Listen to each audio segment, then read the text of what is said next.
सर्वांना क्रांतिकारी जय भीम. डॉक्टर बाबासाहेब आंबेडकर जिंदाबाद.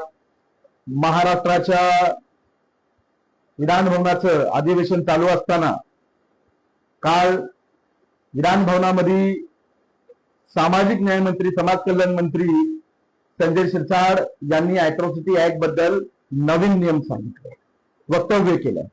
ते म्हणतात आता अॅट्रॉसिटी ऍक्ट मध्ये आरोपीला एफआयआर दाखल होऊ शकते पण अटक करता येणार नाही. वा संजय शिरसाट, अरे चाटायची पण किती चाटायची याची मर्यादा असते. संजय शिरसाट, तुम्हाला कळणार नाही इथल्या गोरगरीब दलितांचं, आदिवासींचं काय दुःख आहे, किती अन्याय आहे, किती हत्या घडलेल्या आहेत या जातीवादी वृत्तीमुळे, किती बलात्कार झालेले आहेत. तुला नाही कळणार रे संजय, कारण तू समतावादी विचारसरणीच्या चळवळीमधून आलाच नाही, तू मनोवादी विचारसरणीच्या चळवळीमधून आलास, म्हणून तुला कळणार नाही. संजय शिरसाट यांनी 2018चं गॅझेट राजपत्र हे बघावं की अॅट्रॉसिटी ऍक्ट मजबूत करण्याची गरज का होती. परंतु संजय शिरसाट सारखे मनुवाद्यांचे तलवे काढणारा एक मंत्री मुद्दामून जाणीवपूर्वक अॅट्रॉसिटी ऍक्ट कमकुवत करायचं काम करत आहे.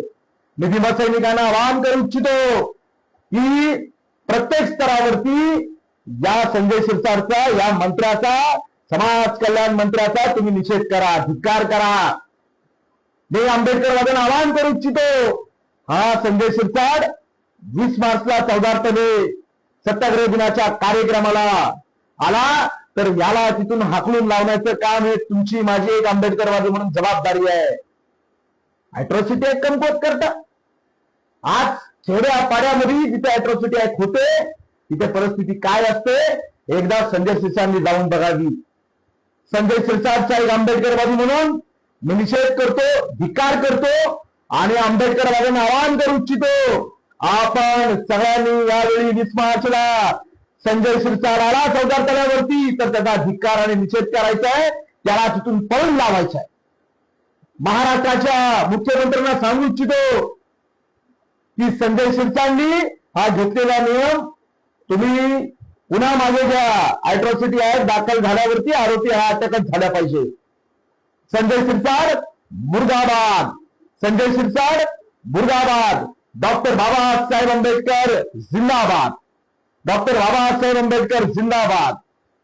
जय भीम, जय भारत.